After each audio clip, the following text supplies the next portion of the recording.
हनुमाने प्रिय बचन कहे रघुकुल के रोचन। कुल हुसन इच्छा कुल भात अकारण कारण वर्णालय दीन बंधु दीनानाथ अग्रज ज्येष्ठ बंधु प्राता स्मरणीय प्राता वंदनीय अतः इस लक्ष्मण की विमल वाटिका में स्वच्छंद विहार करने वाले परमात्मा प्रभु श्री राम सर्वप्रथम आपके श्री चरणों में सेवक लक्ष्मण का प्रणाम स्वीकार हो भैया। कुमार लक्ष्मण प्रसन्न रहो, लेकिन आज मैं कुछ तुम्हारे मुखमंडल पर अजीब ही प्रसन्नता देख रहा हूं लक्ष्मण, इसका क्या कारण है? भैया आज हमारे आराध्य के द्वारा बड़े सहज भाव से पूछ लिया गया कि लक्ष्मण आज मैं तुम्हारे चेहरे पर सीताराम सीताराम तुम्हारे चेहरे पर एक अलौकिक प्रसन्नता नजर आ रही है, क्या कारण है भैया? जबकि आप सब कुछ जानते हैं, आप सब कुछ जानते हैं कि लक्ष्मण कब क्या कर रहा है, लक्ष्मण के मन में क्या चल रहा है, लेकिन फिर भी आप हमसे जानना चाहते हैं क्योंकि ऐसा वेद कहते हैं आप तो लक्ष्मण के मन की गति को जानने वाले हैं, लेकिन आप इस सेवक लक्ष्मण से स्वयं जानना चाहते हैं प्रसन्नता का कारण। तो भगवान प्रसन्नता का कारण बड़ा ही सुंदर है, प्रसन्नता का कारण बड़ा ही सुंदर है। लक्ष्मण आज प्रसन्न ही नहीं बल्कि अति प्रसन्न है, और लक्ष्मण आज आपके समीप में आया तो लक्ष्मण अकेला नहीं आया, न केवल प्रसन्नता को लेकर के आया, लक्ष्मण आज तीन विशेषताओं को साथ लेकर के आया। और तीन विशेषताएं कौन सी? तो व्यासपीठ से संकेत मिल रहा है कि तय अवसर आए लखन। अब विशेषताएं देखो, जब लखन आए तो कौन कौन लेकर के आए? प्रेम, मगन और आनंद, ये तीनों विशेषताओं को लेकर के लक्ष्मण आ जाए। अब भगवान ये तीन विशेषताएं लक्ष्मण क्यों अपने साथ में लाया? भगवान में नित्य प्रतिदिन की भांति अपने सखाओं के साथ में माता सरयू के पावन किनारे पर खेल रहा था। अब प्रश्न खड़ा हो रहा है यहाँ पर, लक्ष्मण का विवाह हो गया है, लक्ष्मण बड़ा हो गया है, लक्ष्मण खेलने की उम्र है। अयोध्यावासी कह रहे होंगे अपने मन में, भले ही वो प्रकट ना करें, भले ही प्रजा प्रकट ना करे, लेकिन हम समझ रहे हैं अयोध्यावासी के मन में क्या चल रहा होगा। चल रहा होगा, देखो लक्ष्मण कितना चालाक है, झूठ बोल रहा है। भाई जब बालक बड़ा हो जाए, चलो बड़ा हो गया कोई बात नहीं, विवाह के बाद कोई खेलने जाता है, लेकिन ये परम सत्य है। मैं माता सरयू के किनारे पर खेल रहा था क्योंकि लक्ष्मण कितना भी बड़ा क्यों ना हो जाए, लक्ष्मण क्या संसार में जो भी छोटे भाई हैं वो अपने बड़े भाइयों के सामने कितने भी बड़े क्यों ना हो जाए, भले ही वृद्ध हो जाए, लेकिन सदैव बालक रहा करते। क्योंकि ऐसा वेद कहते हैं कि जेठ स्वाम सेवक लग भाई, छोटे भाई सदैव सेवक रहते हैं। भगवान जब मैं खेल रहा था तो एक सखा भागा भागा मेरे समीप में आया, बोला लक्ष्मण तुम यहाँ माता सरयू के किनारे पर खेल रहे हो, तुम्हें ज्ञात है कि महलों में हो क्या रहा है? जो ही मैंने सखा से पूछा कि आखिर बंधु क्या चल रहा है महलों में, तो सखा के द्वारा बतलाया गया कि लक्ष्मण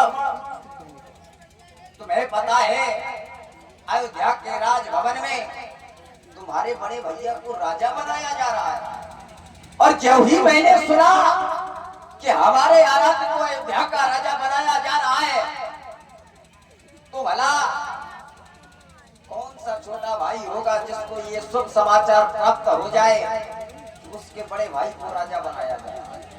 संसार में बोलो ऐसा कोई छोटा भाई होगा जो अपने बड़े भाई की प्रसन्नता को देख करके प्रसन्न ना होना।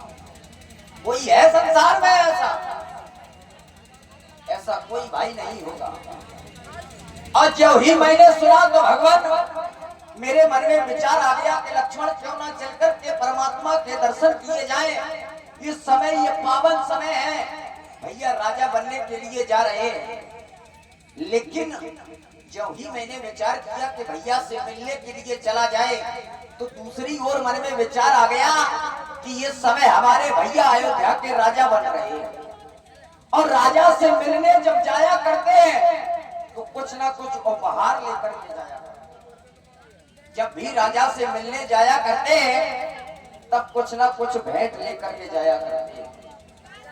लेकिन मन में विचार आया आखिर ऐसी कौन सी वस्तु ले जाई जाए जिससे हमारे भैया प्रसन्न हो।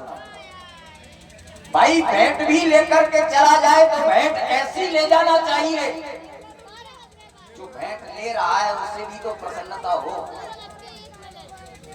तो मैंने सोचा क्यों ना हमारे भैया को अगर संसार में प्रिय है तो केवल प्रेम, क्योंकि राम है केवल प्रेम प्यारा, जान ले जो जानन हारा, इसलिए भगवान में प्रेम पूर्वक है। दूसरी बात मगन जब ही मैंने सुना तो लक्ष्मण आपके दर्शनों की इच्छा में मग्न हो गया।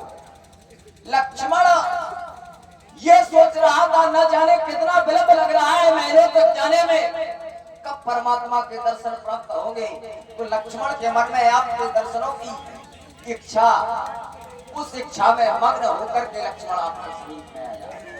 तीसरी विशेषता आनंद, तीसरी विशेषता आनंद।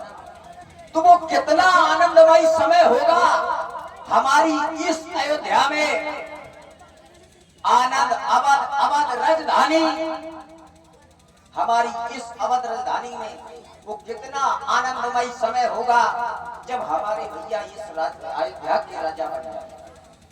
इसलिए भगवान मैं तीन विशेषताओं को साथ में लेकर के आज आपके समीप में आया हूँ। वो क्या आदेश है ना भैया लक्ष्मण, मैं तुम्हारे वचनों को सुन करके बड़ा ही प्रसन्न हुआ। मैं यही चाहता हूँ कि जो प्रेम हम चारों भाइयों में है, संसार के सभी भाइयों में इसी प्रकार प्रेम बना रहे। बड़े भाग्यशाली होते हैं वो भाई जिन भाइयों में प्रेम होता है, वो बड़े ही भाग्यशाली होते हैं। लक्ष्मणों, हम तुम्हें इतना प्रेम करेंगे कि दुनिया देखते ही रह जाएंगे। लक्ष्मण कि हम तुम्हें इतना प्रेम करेंगे, हम तुम्हें इतना प्रेम करेंगे कि लोग हमें याद करेंगे।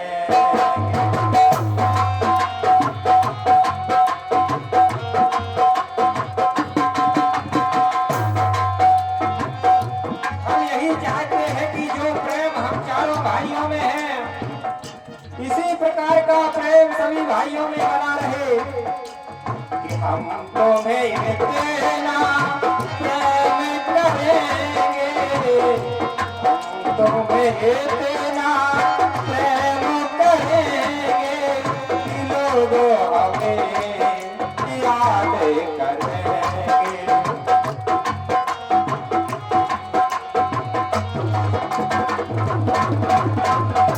हमारे घर की व्यवस्था तो देखें आप कि हम भाई 4 हैं और माताएं 3 हैं, फिर भी अरे प्रेम से रहते हम चारों भाई, और प्रेम से रहती हैं तीनों भाई।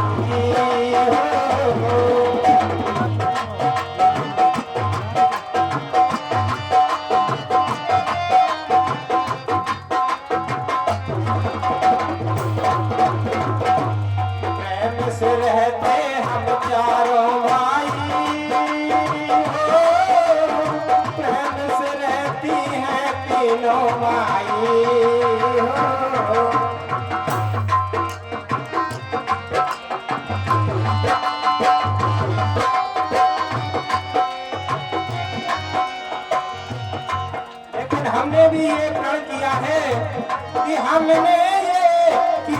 है बाबा हमने ये कसम उठाई जाना कि साथ हुए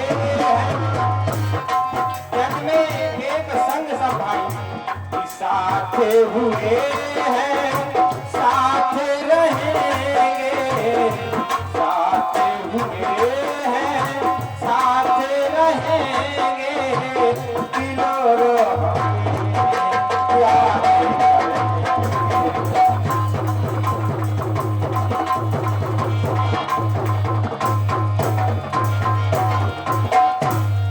लेकिन भैया लक्ष्मण भैया मैं एक बात और जानना चाहता हूँ क्या कि जो राज अब से हमें होने जा रहा है हाँ, और कहीं वो तुम्हें कर दिया जाए तो कैसा रहेगा लक्ष्मण?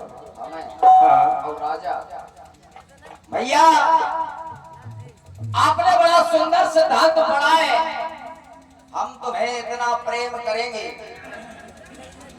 भाई आप हमसे प्रेम कर रहे हैं क्यों आप ही नहीं संसार में प्रत्येक प्राणी अपने अंग से प्रेम करता है और लक्ष्मण आपका अंग है क्योंकि लक्षण धाम सुराम प्रिय और प्रिय माने अंग संसार में सभी अपने अंगों से प्रेम करते हैं दूसरी बात आप कह रहे हो कि लक्ष्मण अगर तुम्हें अयोध्या का राजा बना दिया जाए तो भैया ये एक बात मैं तुमसे जानना चाहता हूं अगर मैंने आपकी इच्छा पूर्ति करने के लिए इस अयोध्या का राज सिंहासन स्वीकार कर लिया तो ये देखो अयोध्या वासी जब जब लक्ष्मण अयोध्या की गलियों से गुजरेगा तो यही प्रजा क्या कहेगी अरे देखो ये वही स्वार्थी लक्ष्मण जा रहा है जिसने अपने कुल की रीति को मिटा दिया और